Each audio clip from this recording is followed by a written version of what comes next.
నమస్తే, welcome to dot news. నేను అనుష. వారసుడొచ్చాడు, తండ్రిని మించిన తనయుడిగా నిలుస్తున్నాడు, పొలిటికల్ డైనమిజం చూపెడుతున్నాడు. ఇది ప్రస్తుతం మచిలీపట్నం రాజకీయ చదరంగంలో వినిపిస్తున్న మాట. మచిలీపట్నం అసెంబ్లీ బరిలో దిగిన యువ డైనమైట్ పేర్ని కృష్ణమూర్తి, అదే పేర్ని కిట్టుపై ప్రజాభిప్రాయం ఇది. ఇదేదో పెద్దగా ఊహించి చెబుతున్న మాటలు కాదు.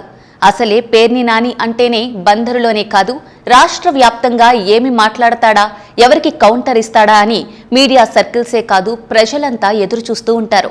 రాష్ట్ర రాజకీయాల్లో పేర్ని నానికి స్పెషల్ ఐడెంటిటీ ఉంది. ప్రభుత్వంపై వచ్చే విమర్శలకు కౌంటర్ ఇవ్వడంలో నాని స్టైలే వేరు. సీరియస్ మ్యాటర్లో సెటైరికల్ కామెంట్స్ జోడించే నాని అంటే స్పెషల్ అట్రాక్షన్. అలాంటి తండ్రికి తగ్గ తనయుడిగా ఇప్పుడు పేర్ని కిట్టు దూసుకుపోతున్నాడు.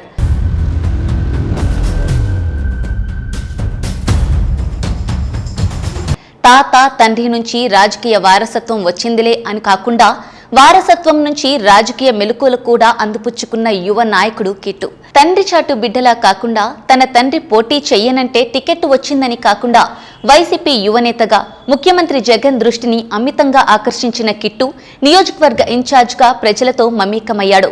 తండ్రి పేర్ని నాని మంత్రిగా, సీనియర్ వైసీపీ నాయకుడిగా క్షణం తీరిక లేకుండా రాజకీయాలకు పరిమితమైతే మచిలీపట్నంలో కాకుండా విజయవాడ, భీమవరంలలో పై చదువులు చదివిన పేర్ని కిట్టు విద్యార్థి దశ నుంచే సేవా కార్యక్రమాలలో ముందున్నాడు. పేదలకు, అవసరార్థులకు అండగా ఉండాలన్న లక్ష్యాన్ని ముందు నుంచే భుజానికెత్తుకున్న కిట్టు బీటెక్ పూర్తి చేసి మచిలీపట్నం వచ్చాక తన తండ్రికి రాజకీయాల్లో వెన్నుదన్నుగా నిలిచాడు. నియోజకవర్గంలో యూత్ ఐకాన్లా చిన్న పెద్ద అని చూడకుండా అందరినీ కలుపుకొని పోతూ ఏ సమస్య అయినా కిట్టు దృష్టికి తీసుకువెళితే చాలు పరిష్కారం లభించినట్లే అన్న ధీమా ప్రజలకు ఇయ్యగలిగాడు. కరోనా పాండమిక్ సమయంలోనూ కిట్టు చేసిన సేవా కార్యక్రమాలు అతడికి మంచి పేరు తెచ్చిపెట్టాయి.